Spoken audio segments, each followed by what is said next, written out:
کارپوهان وایي چې د امریکا نوی حکومت ښایي د افغانستان په تړاو پر خپلو تګلارو بیا کتنه وکړي. سلامونه ستړي مشئ، وخت مو په خیر، پام وکړئ د اران ټي وي یوټیوب چینل څخه تازه او مهم خبر ته. د امریکا ولسمشریزو ټاکنو ته یوازې څو ساعتونه پاتې دي او د دغه ټاکنو له ترسره کېدو وروسته به امریکایان د جو بایډن ځایناستی وټاکي.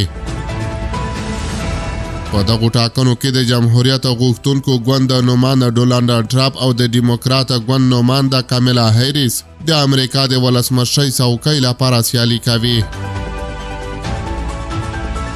دا چې امریکا نړیوال اقتصادي او نظامي زبرځواکه هیواد دی، نو ټاکنې هم د هیوادونو لپاره ډېرې مهمې دي. افغانستان هم له هغو هیوادونو څخه دی چې د امریکا په بهرنۍ ستراتیژي او تګلاره کې ځای لري او ښایي نوی حکومت یې د افغانستان په تړاو هم نوې پریکړې وکړي. کارپوهان وایي چې د امریکا د ولسمشریزو ټاکنو له ترسره کېدو وروسته به د دغه هیواد راتلونکی حکومت د اوکراین او د منځني ختیځ ترڅنګ د افغانستان په تړاو هم په خپلو تګلارو له سره غور او کتنه وکړي. د پوهنتون استاد فیض محمد ځلاند وایي د امریکا ټاکنې خپل وروستي پړاو ته داخليږي او د سه شنبې په ورځ یې د رای اچونې وروستۍ نیټه ده. د ټاکنو په پایله کې نوې اداره کولای شي چې د راتلونکو کلونو لپاره د امریکا کورنۍ او بهرنۍ پالیسي له سره وارزوي، تصمیم او انځور یې کړي. له همدې امله تمه کېږي چې د افغانستان په مسله کې د امریکا نوې اداره هغه قهار لوری ګټي هیریس وی که ډونالډ ټرمپ وي،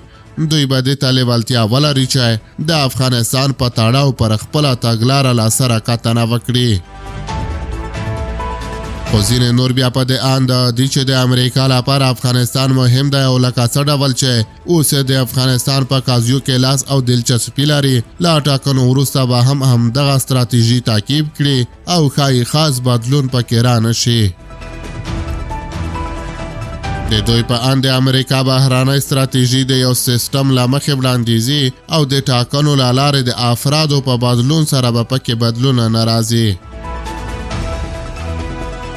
د سیاسي چارو کارپوه عزیز مهاراج وایي د امریکا بهرنۍ سیاست یا بهرنۍ پالیسي د نوي جمهور رئیس پر راتګ سره یا د حکومت په بدلون یا هم ټاکنو سره نه بدلیږي، بلکې دا پالیسي له مخکې د نړۍ پر کچه او د سیمې په کچه جوړه شوې وي او هر جمهور رئیس چې راځي اما هغه عملي کوي. د سیاسي چارو کارپوه شهزاده مسعود بیا وایي بلا شکه چې د امریکا متحده ایالاتونه د نړۍ پر کچه لوی قدرت دی او دا چې هلته انتخابات کیږي او کوم یو کاندید بری ترلاسه کوي، زه فکر کوم خاص تغییر به پکې رانشي، ځکه چې د امریکا متحده ایالات چې کومه دلچسپي په ځانګړې توګه په سیمه کې له افغانستان سره لري هغې ته به ادامه ورکړي. د افغانستان اسلامي امارت بیا تل ټینګار کړی چې پر افغانستان د یرغل کوونکې امریکې په ګډون له ټولې نړۍ سره ښې او په متقابل درناوي ولاړې اړیکې غواړي او ډاډ ورکوي چې له افغان خاورې به هیڅ هیواد ته ګواښ پېښ نشي.